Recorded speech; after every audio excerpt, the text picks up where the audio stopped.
Hello there, KP the Math G is here on this beautiful day. It's December and just enjoying a great day today. I hope you are too. I want to talk a little bit about antiderivatives and the indefinite integral. We have been dealing with, I think I've got 37 videos that deal some with limit, but a lot of that is with derivatives of all sorts. And now we finally come to the antiderivatives, and so I want to introduce that to you. It's kind of like if you see antiderivative, it's the opposite of what the derivative is. So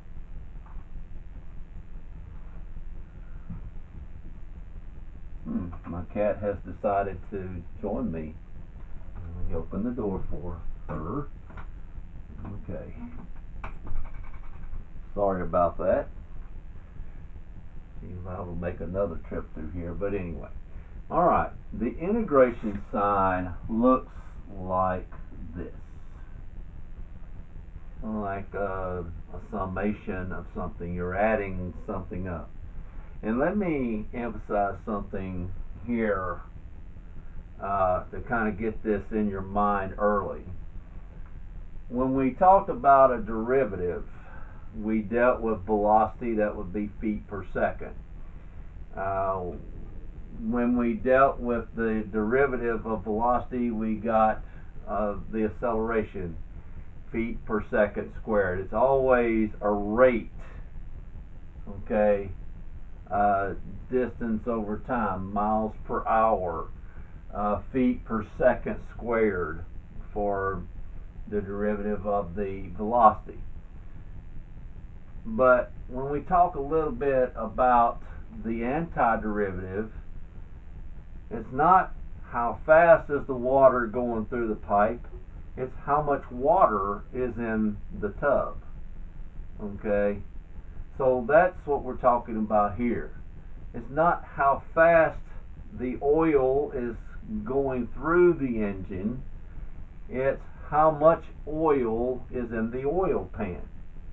So that's kind of where we're at with antiderivative. So kind of keep that in mind. This is the symbol, and usually we say f at x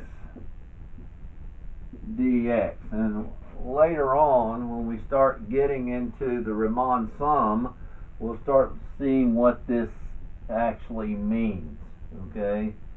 But for now, we're just going to take some basic derivative, antiderivatives rather. So this is what it is. By definition, it is f at c and then plus some constant of integration right here. We call it a constant of integration. And so that's kind of what it is. Let me give you an example of that. And let me actually prove that this is actually true. Okay, so if I were to take the derivative of this, we get this back, in other words, what I'm saying. I don't want to get this back. I want to take the derivative of that. Well, this derivative is equal to f prime at x, and this is plus 0, which is now just f prime at x. Okay? But the derivative of f prime is just small case f at x. So, excuse me, that's the proof of just how you actually, what you end up with. I can go backwards. I can take the derivative of it and get back what I originated. Let's do that with a number now. Okay.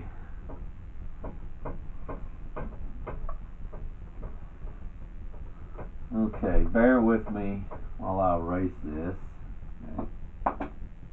Alright, now let's take this one right here. We know that this is we know we're taking the derivative. This means I'm taking the derivative of 4x. We know that that's equal to 4. Okay, well, if I take the antiderivative of 4 and I put dx with respect to x, I want this in terms of x, I actually get, this actually turns into x, so 4x and then just plus c. That's all it is. Okay. Alright, so let's take another derivative. If I take the derivative, and I'm looking at 3x to the 5th. I take this derivative of this, and you know what it is. 3 times 5 is 15. X to the 4th. Alright, now, before I take the antiderivative of this, I want to kind of give you a couple of rules real fast. Here's one rule here, and we're kind of doing rules as we go along. If we have something raised to an exponent like this 5 here, dx, by the way, it is equal to x, and you're going to add 1 to the exponent here, and then you're going to put what you added down here. Okay. So let me apply this so you'll understand what I'm doing here. So if I take the antiderivative of 15 x to the 4th dx, I want to get this back. Isn't that right? I mean, so that's what we're trying to do. We're getting this back. Alright, so let's see. If I apply this rule, I'm going to keep this 15 right here. Okay, I don't put this symbol down every time. I don't come down and do this symbol right here. I'm writing my answer at this point. Okay. Alright, so I'm going to add 1 to 4. 4 plus 1 over 4 plus 1 and plus c here. Alright. And of course we know that that's equal to 15. 4 plus 1 is 5 over 5, and then plus c. Alright. And of course, I guess we could add the plus c toward the end of the problem, but anyway, 15 over 5 is 3, x to the 5th plus c. So that's where we were from the beginning, wasn't it? And that's kind of the idea that I want to try to portray at this time, at this point right now. Okay? So now let's do a few derivatives. Let's take a polynomial and let's work with that. Okay? Alright. I'm going to keep erasing. I could flip the board over, but I think I will flip the board over later.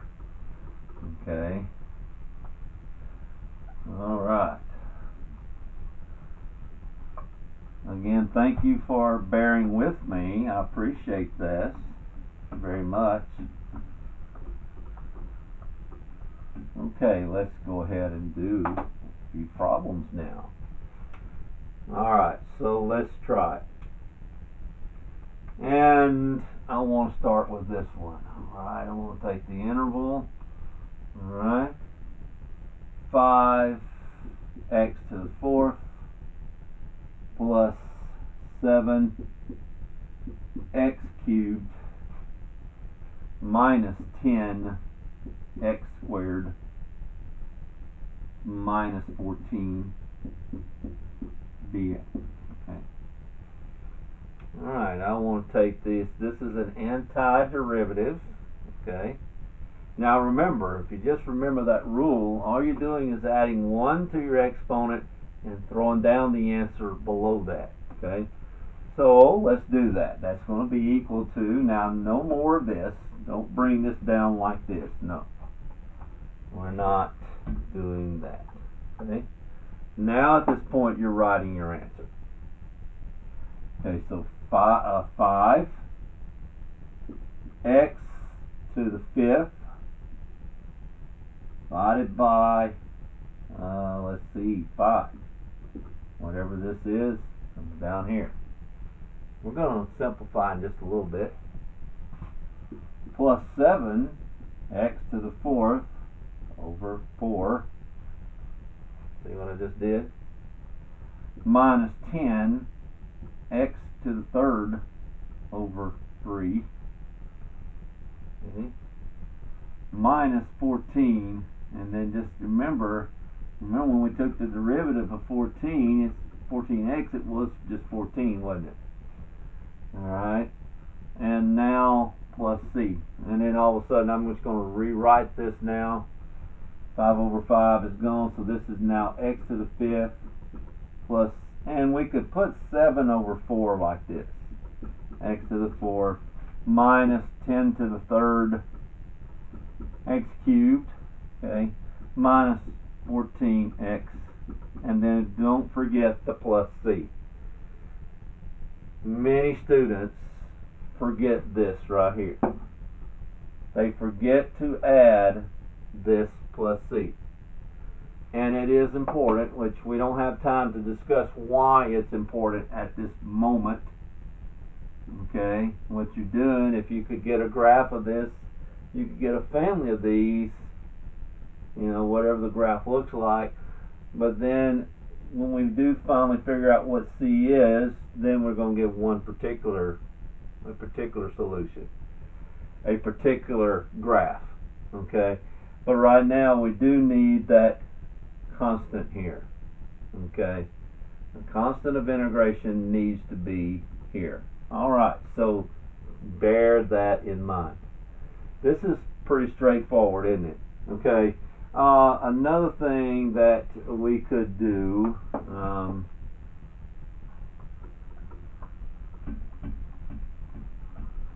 alright, thank you once again for bearing with me, because I have so much I want to discuss, and then when I get toward the end I want to be able to just flip the board over so I can have more room. Okay, let's do another one. I am getting to a particular point right now. Let's try this interval here, and then we want to say the square root of x dx. Okay. Now this needs to be rewritten. We know that the square root of x is x, really. Here's the exponent, here's the index. So it's the exponent over the index, so it's 1 over 2. Alright, so this is actually x to the 1/2. The cube root of x, for example, is 1, it is x to the 1 over 3. The cube root of x squared is equal to x to the 2/3. And then one more, maybe the 5th root of x to the 4th is x to the 4 over 5. Okay, like that. Okay, so get used to that. You see that from time to time. This is just a rewrite. Okay, we're not at this point dealing with the antiderivative until we rewrite this. So be very much aware of that. So now the answer is simple. I'm going to say x to the 1/2 plus 1 over 1/2, the whole thing, plus 1. That's what you do.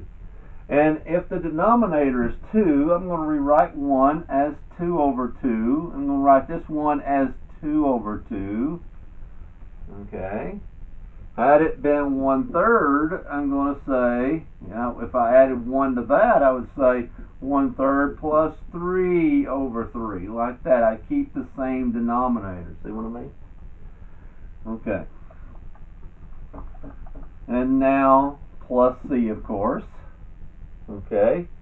1/2 plus 2/2 is x to the 3/2 over, this is also 3/2. And of course, we don't need to leave that like this. Alright.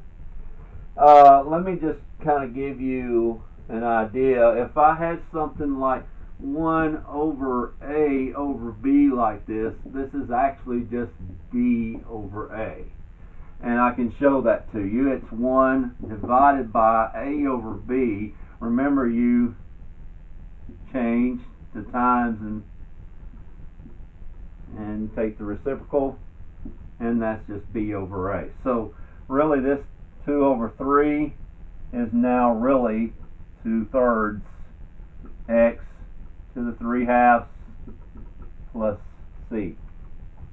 And that's basically all you do. Alright, and so that is the final answer there. Okay? Alright, so alright, that's how you write the answer. Okay, now that we've done that, let's do something else here. Alright. There are so many different things we could do. I guess I could have turned the board over this time. We're getting close to the end of our lesson. But now, let's do 1 or 2 more real fast here. Let's take this one right here. I think we can do this. Now, if I had something like, let's do this, 4x to the, let's write it originally as the cube root of x squared dx. Always remember there's a dx on the end. There is another rule that if you have some constant c f at x dx, you can put the c on the outside and then not worry about this c here. See, just take the antiderivative of f of x and then bring the c down with that. So that's actually what we're doing here. We're going to put the 4 out here, and I'm going to rewrite this already. This is x, remember, exponent divided by index dx, and that's what you do there. That's one way you can deal with that. Okay. Alright, so that's what we do, what we're doing here. Now here we go. 4, I'm going to close this in, x to the 2/3 plus 1 over 2/3 plus 1, and then of course plus c. Alright, like that. And I guess I could put the plus c on the outside. It does not really matter. Just a constant, a constant of the interval here. Okay, integral. Okay. Now let's constant of integration. That's what I was trying to say. All right. Again, 1 is written as 3 over 3, and this one is 3 over 3. All right. So this is going to be 4 times 2/3 plus 3/3 is 5/3, so x to the 5/3, and this is also 5/3. Okay, plus c, and I don't think we need this from here on out. All right, so 4 times that. I guess, well, we can. Okay. And then finally we can say 4 times, and then we're flipping this up, 4 times 3 over 5, x to the 5/3 plus c, and then of course 4 over 1 times 3 over 5. This is 4 times 3 is 12, 12 over 5, x to the 5/3 plus c. Alright, there it is.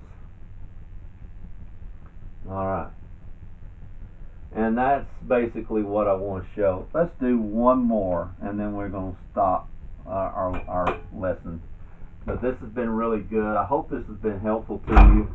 And there are times when you do have to do some rewrites. We'll get into the rewrite part of it in the next lesson. Okay, I'm going to do a few parts to this, and later on we're going to get antiderivatives of sine, cosine, tangent, and so on like that, e to the x, ln, and so on. So we're going to get all of those. Okay. Alright, so I'm going to do one final problem here. Let's do this. I'm going to say right here, 5x to the fourth plus the sixth root of x to the fifth. Could write that x a little better than that. Alright, of x to the fifth. Alright. This is something that we have not encountered until now. The negative exponent. Okay. Alright. And we will look at some more of these next time. This is the last problem. Alright, we can go ahead, and we don't have to put the 5 out in front here. Just go ahead and just write the answer. No symbol here. Okay, remember that. So 5x to the fifth, remember 4 plus 1, and then over 5 here. Plus, oh, well, I guess we could rewrite that, could have rewritten this. Let's rewrite it first, I'm sorry. Apologize for that. Alright, so I did not think to do that. Plus, that's in parentheses, x to the exponent over index. Always remember the exponent comes first. And then x to the negative 7. Now dx. Now I had to rewrite this part right here. Now I can do what I was doing a while ago. X to the, now see, I raised the 4 to a 5. Put the 5 down here. Okay, so over here we're going to take x to the 5 over 6, and we're going to add, remember, 1, which is actually 6 over 6, and then this is going to be 5 over 6 plus 6 over 6 as well. Okay, so let's do that. That's going to be plus, and I'll try to help you with this and get a better perspective here. Okay. This thing falls out. Okay, the magnet that holds this up. Now it may not even stay up, but I have to glue that back in. But needless to say, oh. Okay, so let's get the numerator, and then we'll show you what to put right out here. Right here, we're going to put something, our coefficient, right here. Okay, so watch this. This is 5 sixes plus 6 over 6 is 11 over 6. So x to the 11 over 6. Now just think what I'm going to have. I'm going to have 11 over 6 down here. So remember we flipped that over, and that's actually going to be 6 over 11. So that's, just remember, that's the coefficient. Just flip it over like this. So whatever you get here, just flip that over right here, and you already have it. Alright, so plus, now this is going to be x to the, alright, now remember, x to the negative 7, we got to add 1, not subtract 1. That's what we did when we found the derivative. Now we're going to add 1 right here. So this is x to the negative 6 over negative 6. Okay? So this is x to the negative 6 over negative 6. And then, of course, plus c. Alright. Alright, so let me now take a little time to erase. Looking for my eraser. There it is. Some of this right here. Alright, we're just going to rewrite this now, kind of clean this up a little bit. This is x to the fifth. Remember the 5's divide out. Alright, so plus 6 over 11, x to the 11 over 6. Alright, now this is a little bit to this. This coefficient is understood to be a 1, isn't it? So actually this is a negative 1/6. 1 over negative 6 is negative we can actually make this a minus 1 over 6, x to the negative 6. Now, I want to change this x to the negative 6. I don't want a negative exponent. Some answers may require a negative exponent, may be okay. But now there's a rule that says x to the negative n is equal to 1 over x to the positive n. So here's what I'm going to do. I'm simply going to rewrite this one more time, but I'm going to put this down here in the denominator with this 6. This 6 is already in the denominator, so I'm just going to put this down in the denominator with that 6, but I'm going to make that a positive exponent right here.